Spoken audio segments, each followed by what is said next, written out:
We're going to get started here. If we have a few more people join later, that is okay.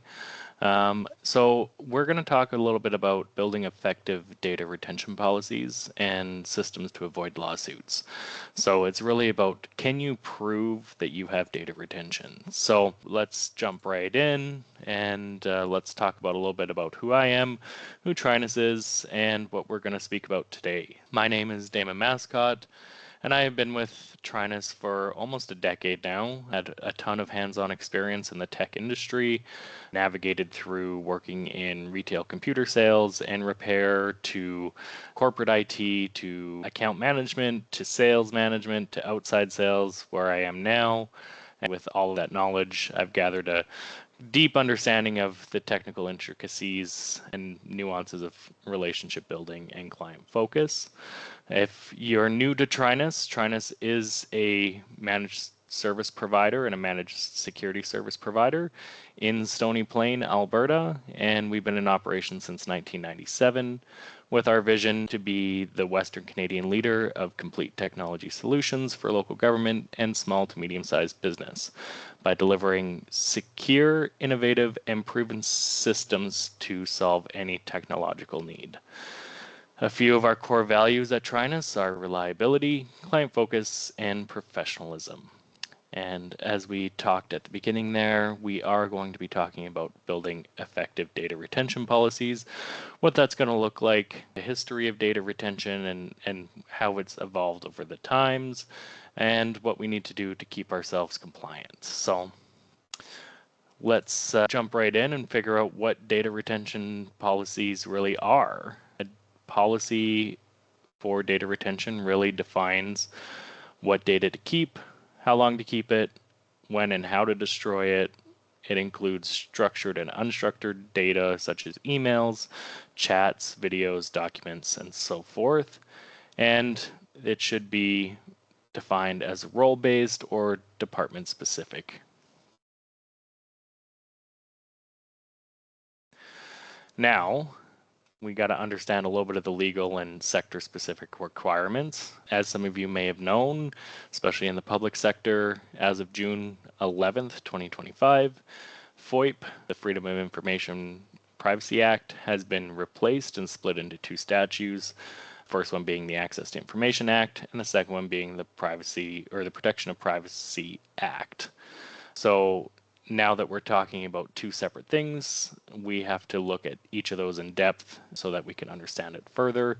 So just to quickly go over what the ATIA is, or the Access to Information Act, it's to modernize access rules for public sector records, including electronic documents and other electronic filing systems, and allow refusal of abusive access requests to alberta.ca. So allows you to have a little bit more control over the information that people are asking for. And then we also have the Protection of Privacy Act, which is the POPA, which requires a mandatory breach reporting, and it has higher penalties if you do have a breach, potentially up to $1 million. With that, it also kind of carries forward the FOIP's core privacy principles, but strengthens the enforcement of it. So mandatory breach reporting is now required, especially to those that are affected. So that could be anybody in the office, that could be members of the public.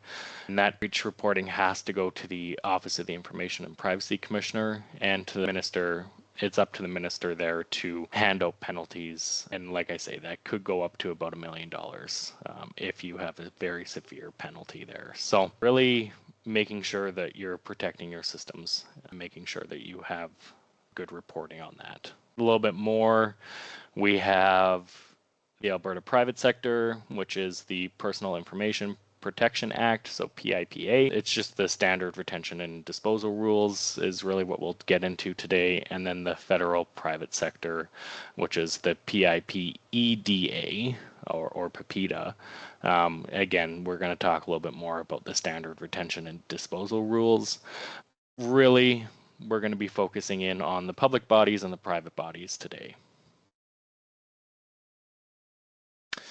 So I just wanted to put this table in here for some short-term retention. As some of you may already know, it helps understand how long we need to hold on to data for. We do have a long-term one coming up as well. As you can see with the ATIA, public bodies has to retain data if it's used in a decision for up to about a year. If it's not made into a decision, or if a decision hasn't been made with that data, then it can be removed. Same thing with the POPA, has to be retained for at least a year if it's made in a decision. So what does that really mean? It really means if you are putting information into a council package, or it's used to make a decision on behalf of the city or the municipality, that information has to be retained for at least a year.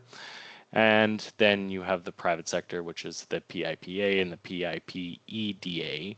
Again, follows similar retention periods. So you hold on to that data for a year, and you can only hold on to it as long as it's necessary, and they all require secure disposal. And then under the POPA, you also have to let somebody know if there was a breach. So you'd have to let the Privacy Commissioner's office know that there was a breach of information if that's the case. And it obviously does have the fines associated there. Now, if we look at long-term data retention, what does that really look like? Well, you have things like tax returns, invoices, receipts, payroll records, expense reports, bank statements. That usually has to be held for 7 years, required under the Canadian Revenue Agency rules. So you got to hold on to that data for quite a while. You have other things like employment and HR records, which could be 7+ years or more. Reason is to comply with labor standards, insurance claims, or employment law. So that could be things like records of termination, pension, benefits information, WSIB or WCB claims.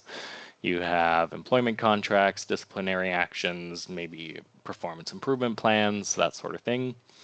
You do need to hold on to that for sometimes 7+ years. Then you have other things like contracts and legal agreements, which are 7 to 10 years or longer. And why is that? The limitation of liability, right? So we want to limit how much liability you need to have. And if you don't have some of these things, it could cause future disputes and that sort of thing. So you'd want to hold on to vendors and client contracts for 7 to 10 years, real estate release agreements, non-disclosure agreements, settlement agreements, anything that is contract-esque. It's best to hold on 7 to 10 years just to limit the liability. Other things such as land, asset, and infrastructure records, sometimes those are more of a permanent sort of retention, or something like 25 years plus. So really just to hold on to historical value, long-term operational things, especially for municipalities. So you want to hold on to things like building blueprints, infrastructure plans, utility zone drawings, zoning and land use records, environmental assets, and so on. Other things as well, health and safety incidents, right? You want to hold on to those sometimes for 10+ years in case of litigation, in case somebody comes back and says, hey, I hurt myself, and now it's getting dragged out. So you want to hold on to all of that, especially for workers' compensation claims, compliance audits, that sort of thing.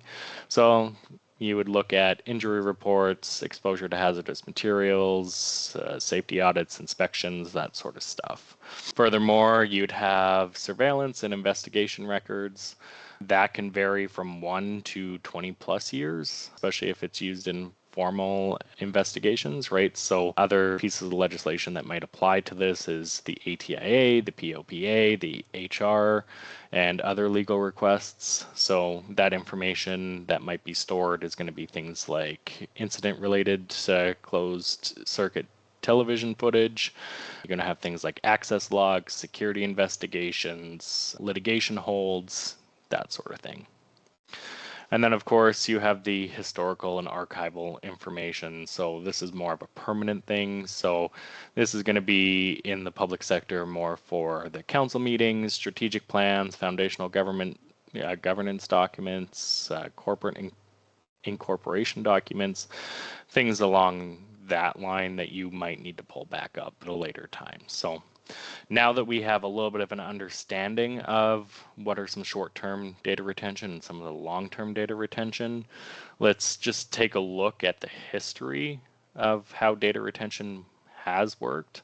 And we're going to look and see over the last few years how we've gone from filing cabinets to cloud and some of the common pitfalls that we had throughout the last 20, 30 years here. So we'll go through a brief history of how we store and lose our information, and then we'll get into some of the meat and potatoes on what we can do today to make sure that you are building effective data retention policies. So we had the pre-1980s. We had the paper era, which was the wall of filing cabinets or rooms of paper records. And this was the color-coded folders, the misplaced manila envelopes, all of these things that went into the room that might have not have come back out of that room.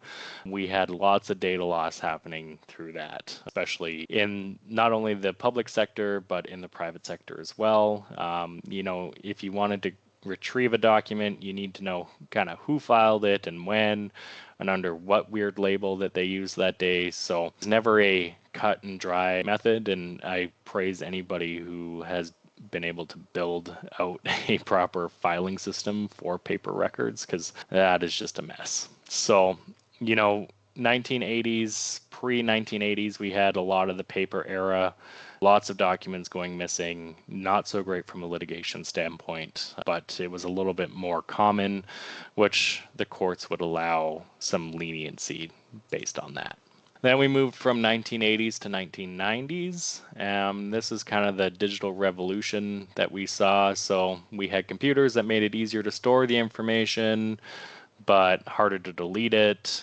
Organizations began saving everything, assuming that digital space was infinite.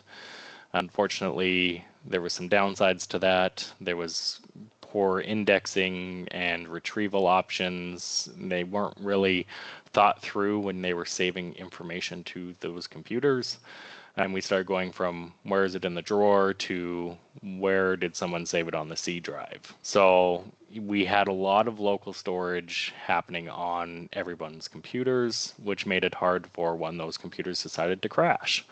And if you didn't have a computer that crashed, or maybe you didn't store the information onto those computers, maybe you had localized file servers in the back rooms, and lots of times that would end up in a lot of digital hoarding. And we do see a lot of digital hoarding even today. It's a little bit better, but it still happens. So we've gone from paper, now we've kind of transitioned that into a little bit more computer based. We had floppy disks, the USB sticks, basic databases, that sort of thing. And then we take a look at what happened in the 1990s to the 2000s, and we had early adoption of file servers and email systems. The boxes that you'd have in your server room, you'd have multiple of these boxes running various different things, mostly for your files, mostly for your emails. And you'd have these shared drives that would end up on your computer, and you'd have people accessing these files willy-nilly, putting things in them, naming them whatever they wanted to name them, with no standards, no tagging. Retention practices kind of became more chaotic. Files were often duplicated many times or misplaced or even overwritten. If the server crashed or the backup tapes failed, it was kind of game over, right? Kind of hard to recover when your backup tapes don't work, or it's very hard to recover when your server crashed back then. Of course, there was a little bit better indexing and search features, but you'd always have those people that would copy the document to their computer, then copy it back to the server and call it something like admin stuff, final2.excel. And I'm sure if you've ever gone through this, you know exactly what I'm talking about. You'd end up having 3 or 4 of the same documents, but you'd have it labeled final. So you'd end up having no way of knowing which one was actually the working copy or not. That was 1990s to 2000s, and when we look at 2010 to 2020, we had the cloud boom and compliance pressure.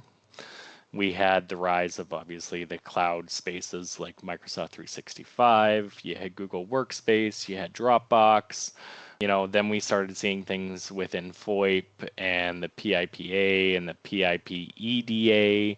They started to shape some of the policies on how some of this information gets stored. We had some retention tools, but they were rarely configured. We were sold this idea that cloud systems make it easier for us to access and create documents and collaboration and all these things. But then we ended up with some new risks like decentralized storage, personal accounts, mobile devices. We had so many issues with controlling how it was being accessed. What did that look like? We also had many organizations think that they had backups, but rarely had a cloud backup, especially coming into 2010s, into 2020, and that sort of thing. We started seeing a few more vendors start doing cloud backups and taking that information offline. Very few of these cloud providers had the built-in data retention controls turned on or configured properly. And then we also had organizations adopting these cloud processes without much thought or planning. And then we ended up having a bunch of data being siloed in different areas. So that's what we saw in the 2010s to 2020s. And today we still have some of that unstructured data kind of being all over the place, as we probably have more data than ever before, causing a lot more compliance risk, because now we have things like Microsoft Teams, we have other chat features, we have emails, we have documents, we have SharePoint sites, we have all of these things, especially when we're trying to digitize drawings and all of these paper trails that we're trying to digitize and put into the systems. And we're not now drowning in paper, but we're drowning in digital clutter, and that's causing a lot more risk for people as well, because they don't know what they have and they don't know where to access it or pull it up from. So we can kind of see how technology's kind of changed over the last little bit. We can see that human habits probably haven't changed all that much. We still misplace things. We still mislabel things. We probably destroy things a little bit more prematurely than we need to, especially when it's some of that key information. And then, especially nowadays with the new legislation, we have auditors and lawyers come knocking on the door because of a POPA or a ATIA request. And now we can't say we couldn't find it, right? It's just not a good enough excuse anymore. Maybe if we went back to having some paper copies, it would be a little bit more understanding, and we could say, hey, you know what, we lost that folder, so not a big deal. That being said, where do we go from here? Well, we got to start looking at things like smart retention. So we need to start looking at classifying the data types. So if you have a folder for HR, that's a data type that needs to be classified. And then we also have to look at what the risk might be of someone having access to that folder, prematurely deleting that folder, or so on and so forth. We also need to start setting up some automation for deletion. So having your systems in place so that your HR documents might be deleted after 7 to 10 years, or maybe you have it tagged that they don't get deleted at all. Then we need to also look at enforcing access controls and audit trails. So this seems to be the biggest one nowadays, is the access control and audit trails, because if we don't know who had access to what, then it makes it very hard when there come lawyers and courts and all of these things that come into play when you have a breach or anything like that, because now you can't put that liability onto someone else because they shouldn't have had access to it, or they tried to access something that they shouldn't have had access to. If you can't see who was viewing that information, then it makes it very hard in a litigation perspective to actually win your case. The biggest takeaway here is that we need to classify data risk, automate deletion timelines, and enforce control and audit trails.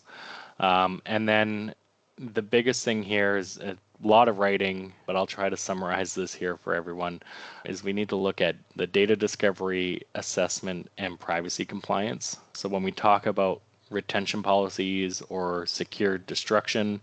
What we really need to talk about is the discovery process, and going back to that understanding of what we have for data, where it lives, who has access to it, and how it flows through the organization is going to be very critical here.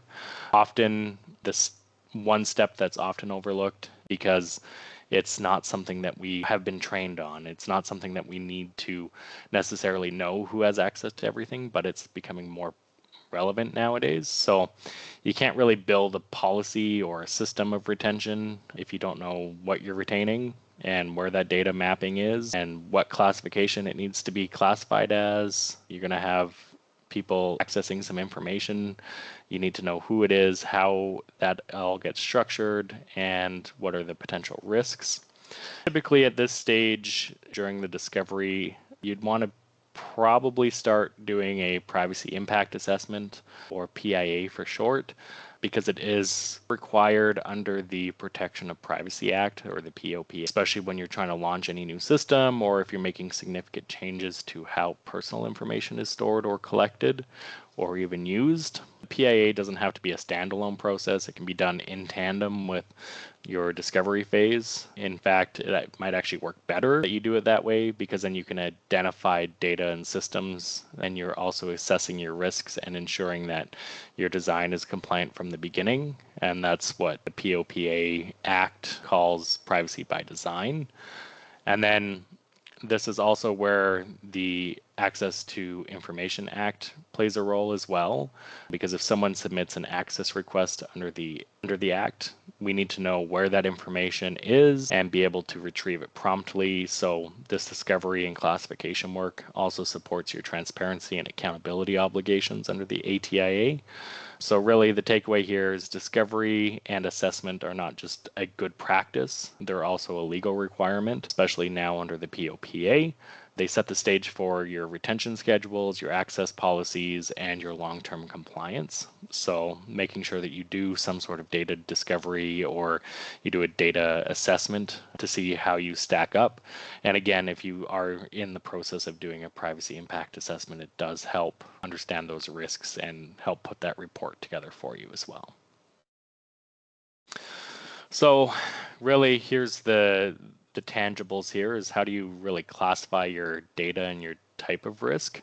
So some things you can do is, we've had people work through a simple Excel spreadsheet if they don't have a records management system, or if they're not properly using Microsoft SharePoint or Microsoft 365, Google Workspace, anything like that.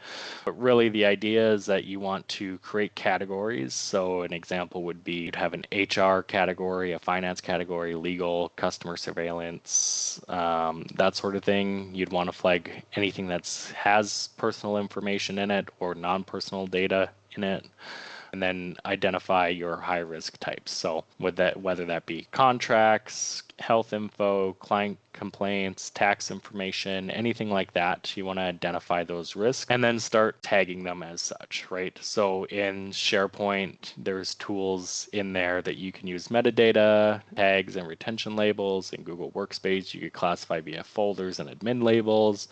And again, if you don't know how to do any of that, that's okay. There's always Excel where you can start classifying your folder structures in there, and you can have, okay, here's who needs access to this, or here's a folder and here's how we want to have this kind of mapped out.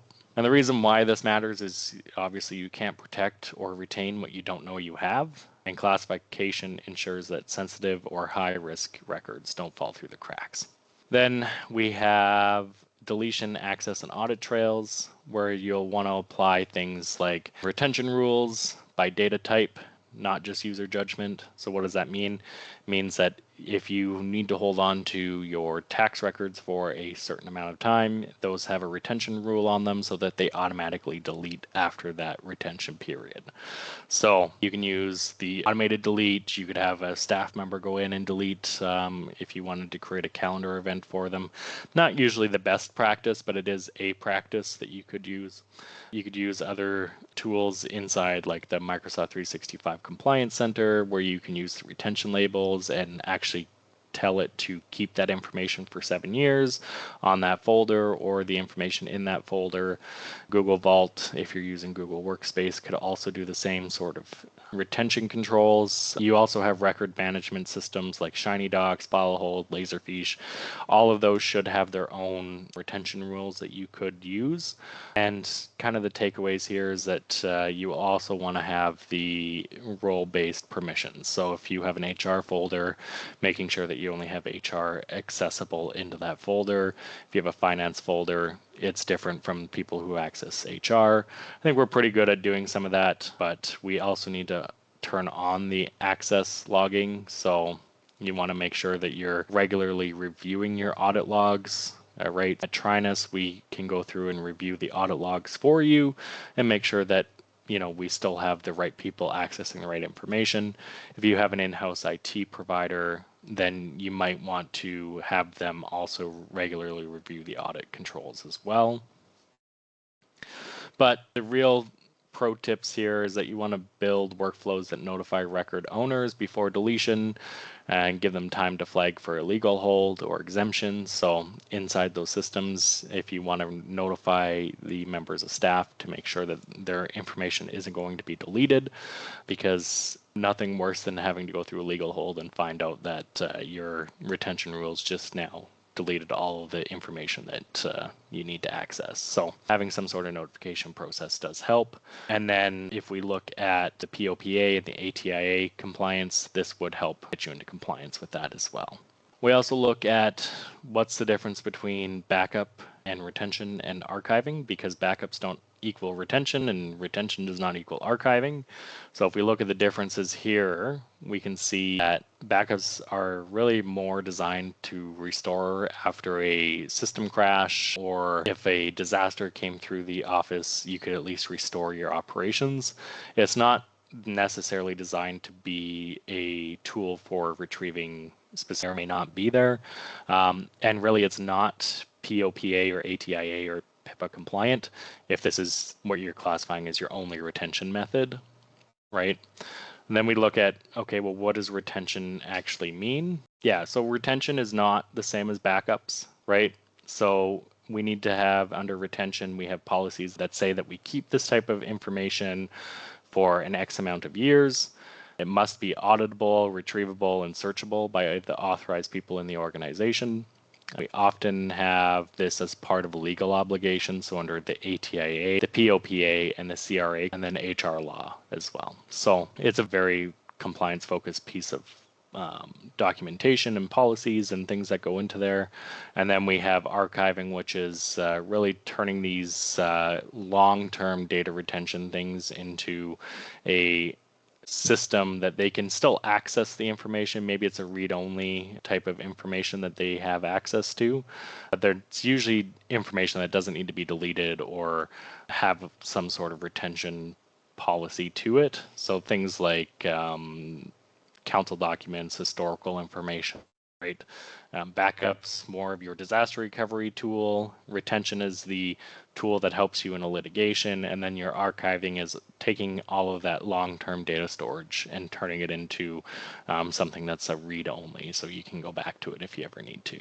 We have a lot of organizations that think that because they have a backup, it's what they would use as their retention policy, but that's a huge compliance risk, and you can't always prove in a backup who had access to what was sent, how it was stored, anything like that. So yeah, key takeaways here: backups to help you survive a crash, retention is here to help you survive a lawsuit, and archiving helps you preserve what matters.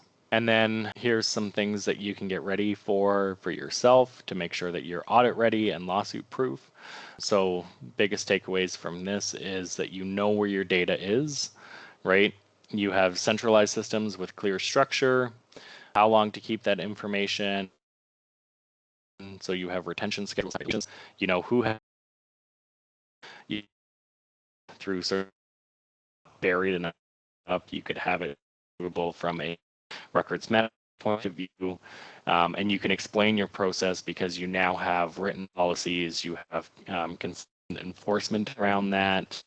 You know, your policy has now made you audit ready, lawsuit proof, because you're not just trying to filter through emails anymore. You actually have a system and you know where all of this information is going to be.